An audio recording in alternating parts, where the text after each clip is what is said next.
The day I came home to find my barn flattened into a pile of splinters, I thought I was hallucinating. My name's Thorne Walters. I'm a contractor by trade, and I built that barn with my own 2 hands 15 years ago.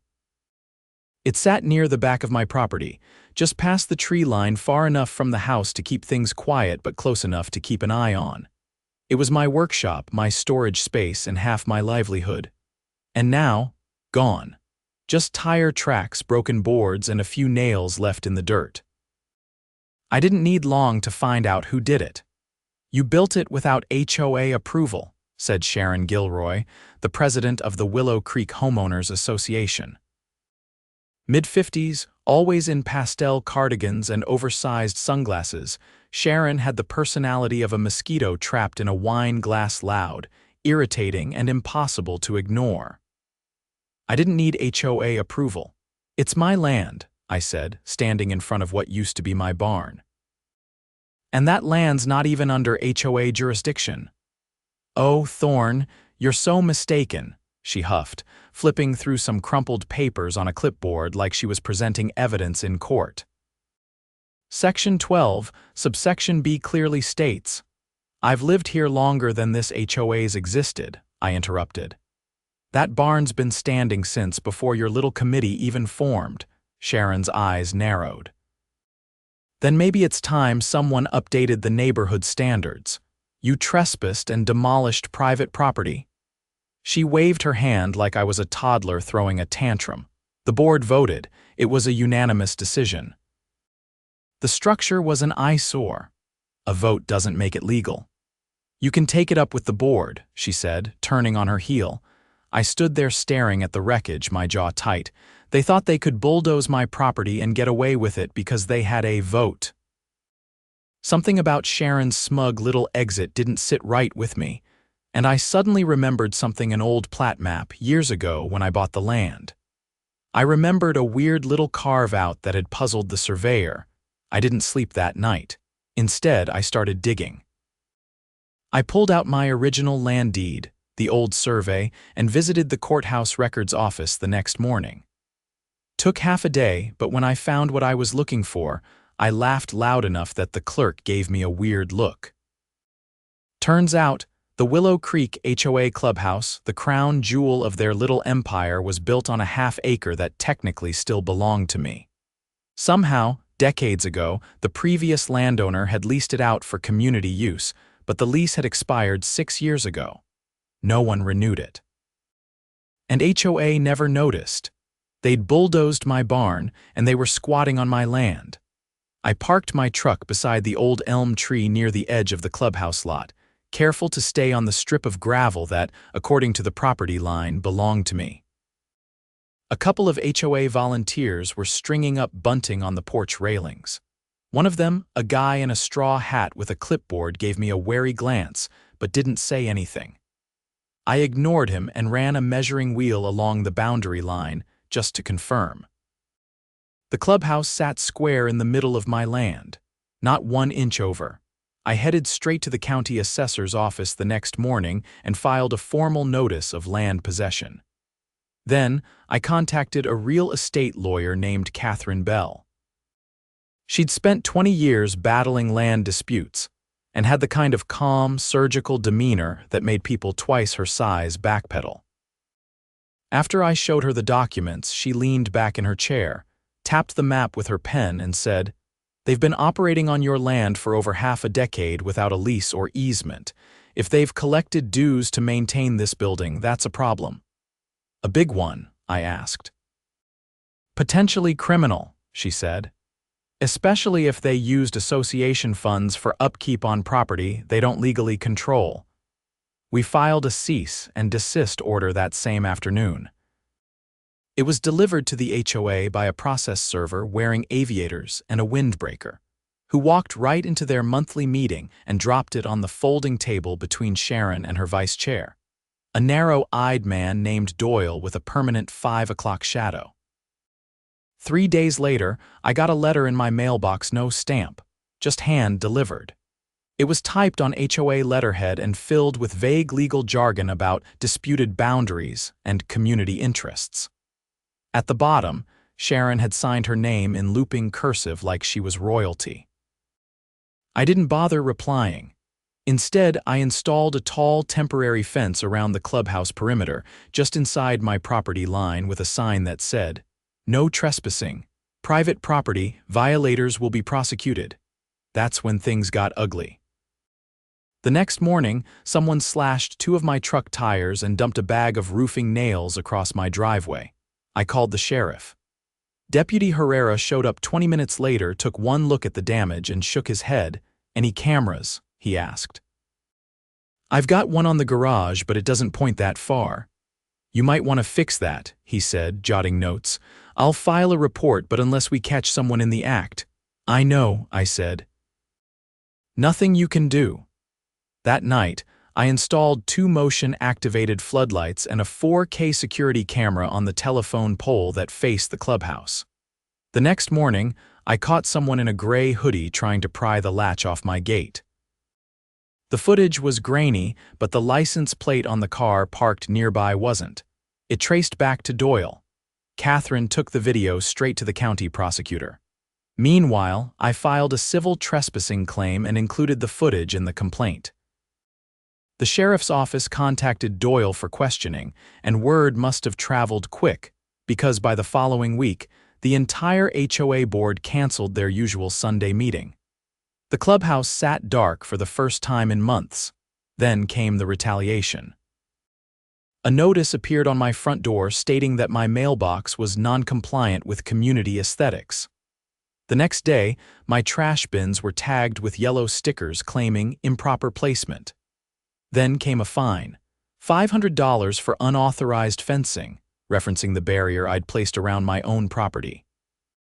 I laughed when I opened that letter. It was like being fined for locking your front door, but Catherine wasn't laughing. "They're trying to establish a paper trail," she said. "If they can make it look like you're violating rules, they'll argue your actions are retaliatory. We'll need to document everything and respond formally." So we did. Every notice they sent, we replied with certified mail. Every fine, we disputed with copies of property records and photos.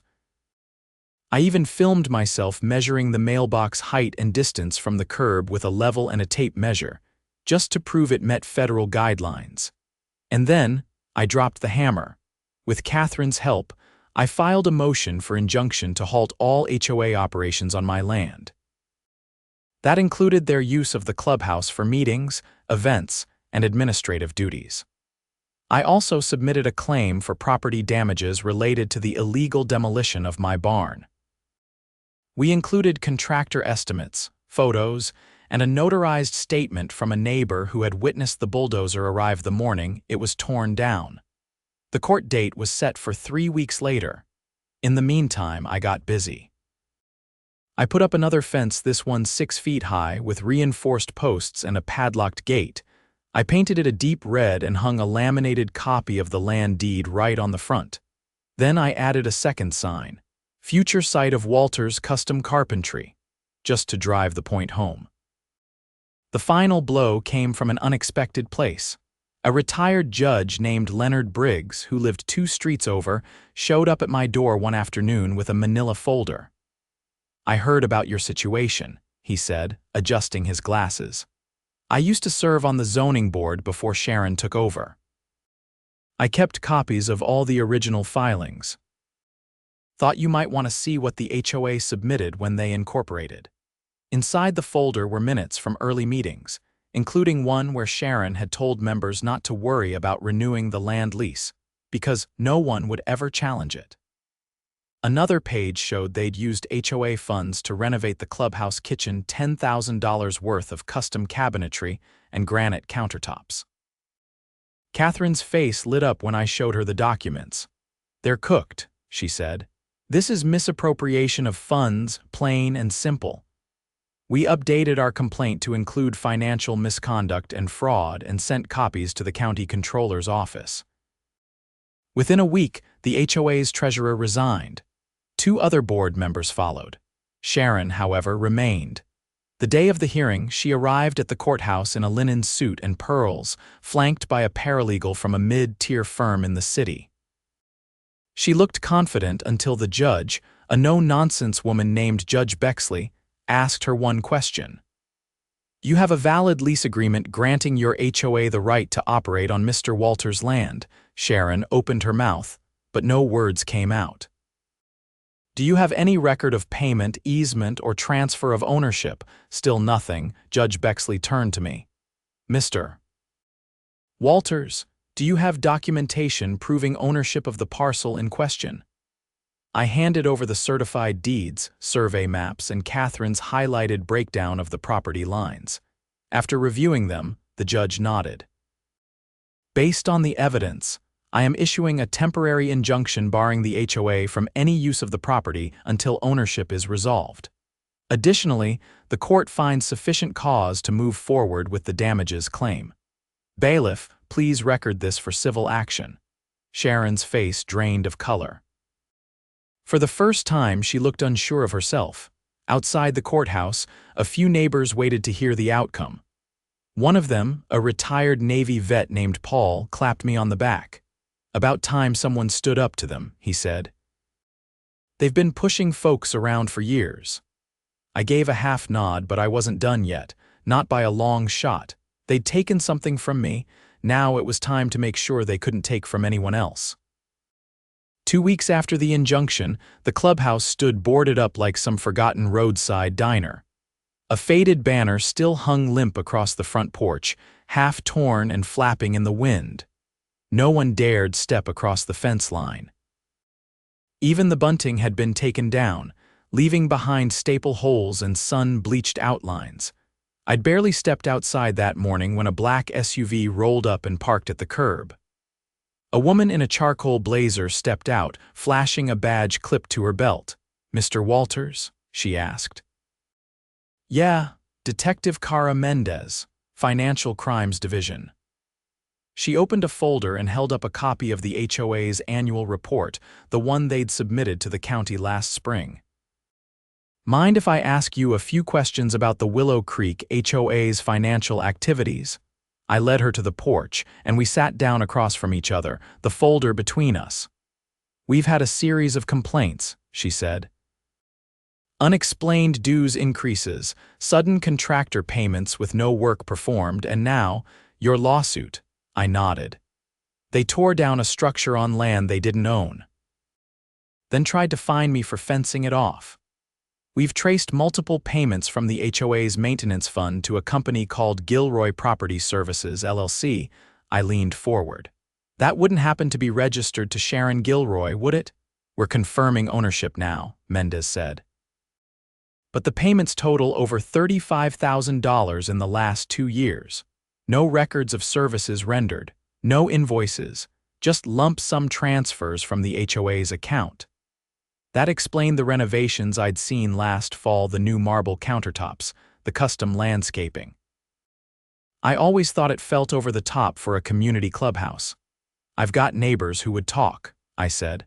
"One of them used to be on the board. He quit when Sharon refused to disclose budget details. If they're willing to testify, we'd appreciate names," Mendez said. "We're also looking into a contractor who was paid $8,000 for structural removal. That's likely your barn." I pulled out my phone and brought up the video I'd taken the day after the demolition. It was short, but it showed tire ruts and broken boards, and the timestamp matched the date of the payment. "Mind if I forward this to our office?" she asked. I nodded, and she tapped a few buttons, then stood. "We'll be in touch. I'd advise you to install a second camera near the garage. If they've retaliated once, they may try again." That night, I wired 2 more cameras, one on the roofline and another hidden in a birdhouse facing the street. I also added a trail cam deeper in the backyard, angled toward the utility shed. I wasn't taking chances. 3 nights later, the footage paid off. At 2:23 in the morning, a grainy figure ducked under my side gate and crept toward the workshop I'd been rebuilding. He carried a gas can. The trail cam caught him crouching near the wall, fiddling with something near the base. Sheriff deputies were on my porch by 7. One of them, a younger guy named Davis, looked like he hadn't slept. "Gasoline residue on the siding," he said. Looks like he was trying to soak the boards. Your motion light scared him off. You get a face, he shook his head. Not a clear one. But the car that picked him up was a white Lexus. We've got a partial plate. I knew someone who drove a white Lexus, Doyle. The sheriff's office requested a warrant that morning, and within 48 hours, they'd impounded the vehicle. The interior reeked of fuel. In the trunk, they found a pair of gloves, a crowbar, and a rag soaked with accelerant. Doyle was arrested that evening on suspicion of attempted arson. His mugshot hit the local news the next day. Sharon stayed quiet through it all, but something was shifting. Her name wasn't just floating around my case anymore. Other residents began coming forward. A couple who'd moved in last year said they were told they had to pay a new member fee in cash over $2,000 with no receipt. A retired school teacher revealed she'd been served with fake citations for landscape violations every time she questioned budget reports. Catherine compiled the affidavits and sent them to Detective Mendez, who was now building a case for fraud and racketeering. Meanwhile, I kept rebuilding. A few neighbors dropped by with supplies: scrap lumber, extra nails, even power tools. Paul, the Navy vet, brought over a tool chest and said, "You're not the only one they've pushed around. We've had enough." The next HOA meeting should have been held in the clubhouse, but with the injunction in place, they tried to host it in Doyle's garage. Only 4 people showed up. One of them recorded Sharon standing in front of a folding table, shouting that the community was under siege by anarchists. The video went viral in the local Facebook group. That same week, the county controller's office froze the HOA's accounts pending investigation. That meant no more dues collection, no contractor payments, no discretionary spending. The group was dead in the water. Then the final nail hit. Detective Mendez returned with a binder full of bank statements, email printouts, and a copy of Sharon's loan application for a second home in Florida. She'd submitted it using statements showing inflated income that came directly from HOA funds. "Wire fraud," Mendez said. "We're filing federal charges." Within 72 hours, Sharon was arrested at her home.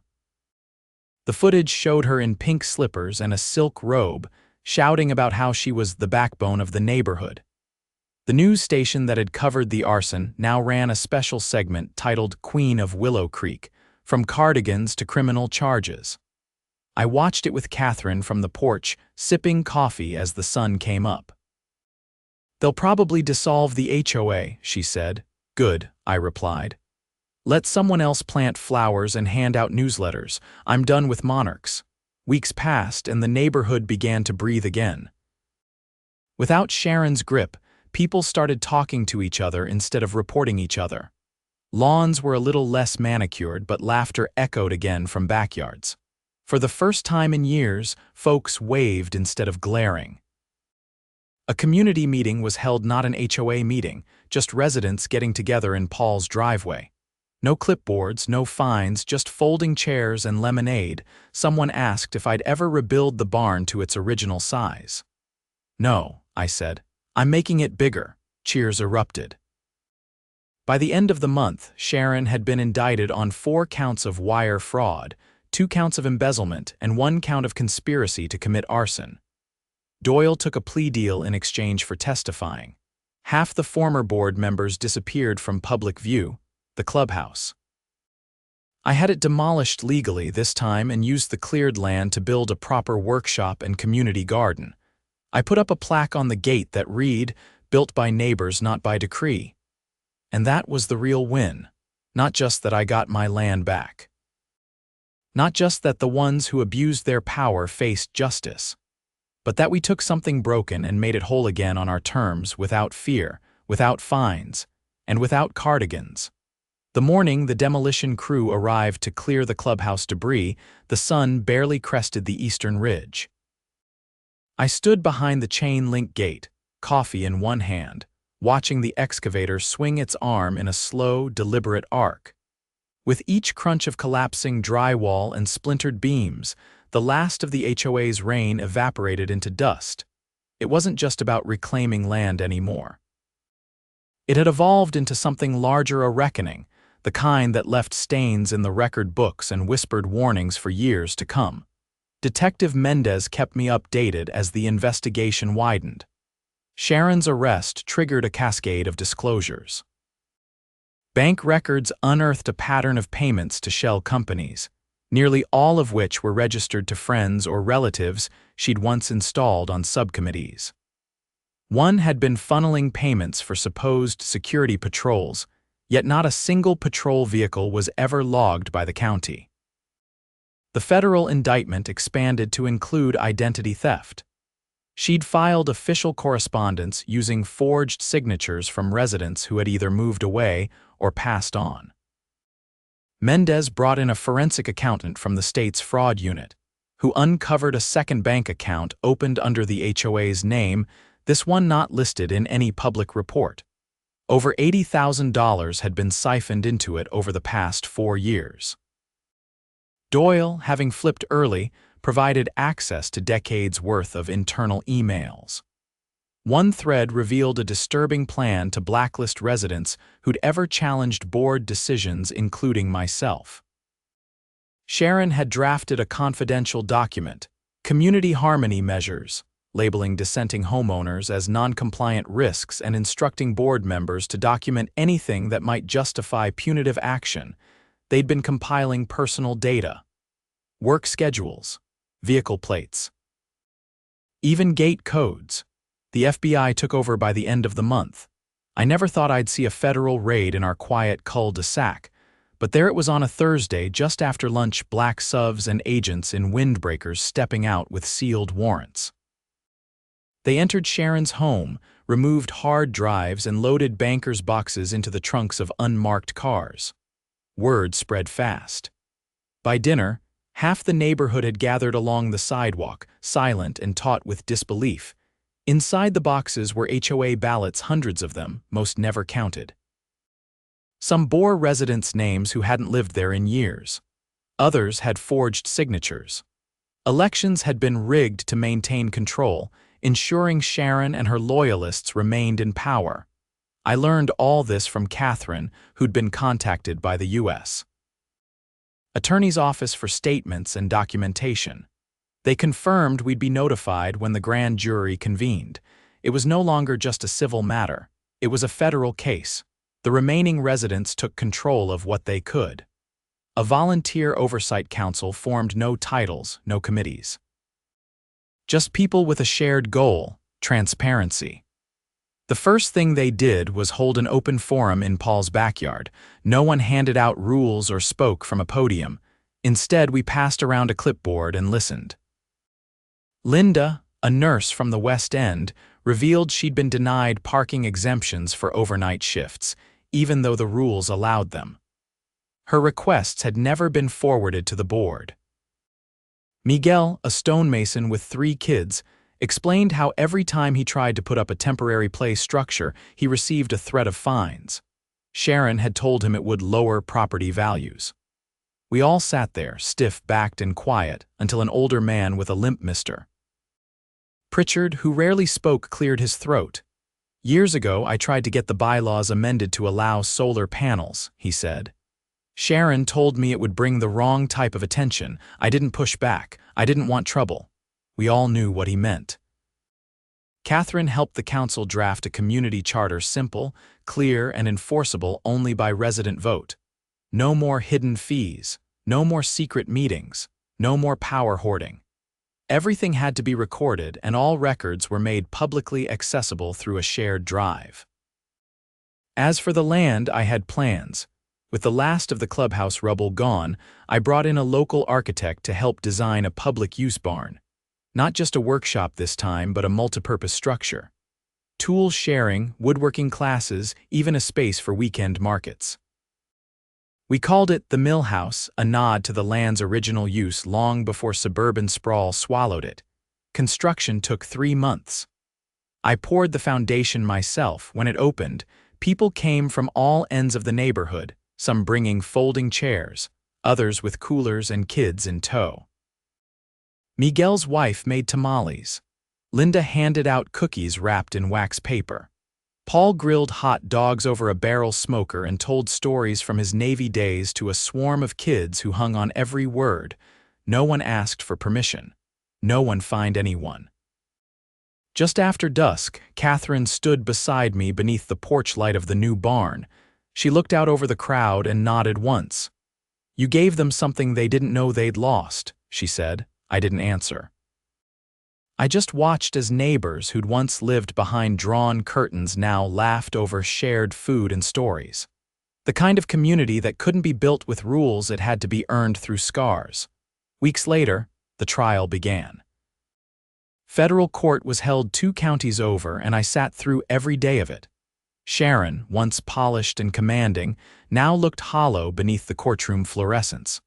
Her lawyer tried to argue that she'd stepped in where others failed to lead, but the evidence was overwhelming. The jury took less than 6 hours to convict. She received 9 years in federal prison. Doyle got 2, suspended with 5 years probation and mandatory restitution. He'd agreed to forfeit what remained of his ill-gotten gains and testify in all related civil cases. The court ordered the dissolution of the Willow Creek Homeowners Association, not a restructuring, not a transfer of leadership, dissolved. Its bank accounts were liquidated, and the funds, what little remained, were returned to homeowners. Sharon's personal property, including the second home in Florida, was seized to repay embezzled funds. The court even ordered that the fraudulent fines collected over the years be refunded, with interest. I didn't cash my check. I framed it and hung it inside the mill house next to the original land deed. The neighborhood moved forward, slowly at first, but the fear was gone. People painted their homes the colors they liked. Gardens grew wild in some yards, tidy in others. The rules were gone, but respect remained. We didn't need an iron grip to keep order, we just needed trust. Sometimes, on quiet nights, I'd walk out to the edge of the property and look up at the stars. The air felt different now, lighter, like the land itself had exhaled. One evening, a young couple new to the neighborhood approached me at the mill house. They asked if they could host a small wedding ceremony there. Nothing big, just family. Maybe some fairy lights strung along the rafters. I said yes before they finished the question. They paused, then asked if they needed to fill out any forms or get approval. I shook my head. "Just clean up after yourselves," I said. They laughed. In that moment, I realized what we'd really built. Not just a barn, not just a garden or a charter, but a place where people could live without fear of petty tyrants, where a man's land was his again, and where no one, not even someone in pearls and a cardigan, could bulldoze that away.